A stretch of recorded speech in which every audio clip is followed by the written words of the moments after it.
Hi, it's Terry with Backdoor Quilts. It's Sunday and I'm sewing in my jammies. But before I start sewing, we're going to talk about something really exciting, and it's Quilters Math. Every single day people come in and they need help figuring out what size back they need or binding, or what size to cut the squares, or how much fabric they need. And I have some information for you. So I have a paper that says what size squares, what size to cut, and that one's an easy one. You just add 1/2 inch. It has how many can you get across the width, so how much fabric do you need. And it says about half square triangles, how to do the math for them, and about quarter square triangles.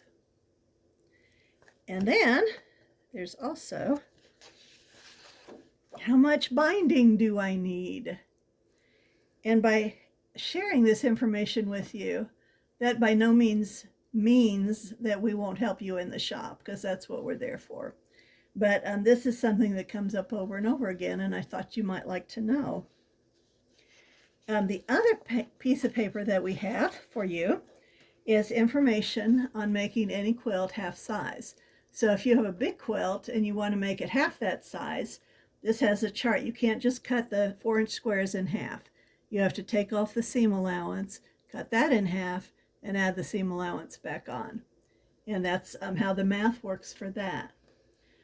So if you would like me to send these to you, you can email me, Terry Backdoor. I have them in a PDF, and then you'll have them handy. I'm happy to send those to you.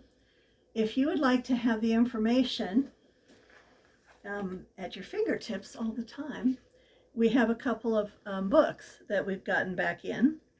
This one is called No Math Quilt Charts and Formulas, and it has all kinds of information. And this is a nice pocket size. There's apps on your computer too, but sometimes I think they cut you a little bit short, or they don't allow for straightening up the fabric. So there's lots of charts in here. And this is a pretty small size. Then we also have a quilter's reference tool. This is nice because it lays flat. It's got coil binding. It has all kinds of charts in here also, and measurements for different things.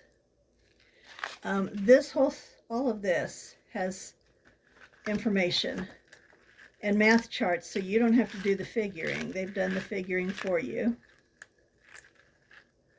And it also has 20 quilt blocks that are popular, and they have each of the 20 blocks in 5 different sizes.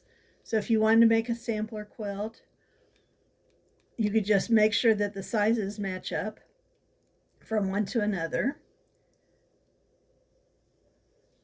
This one has 4, 6, 8, 10, and 12.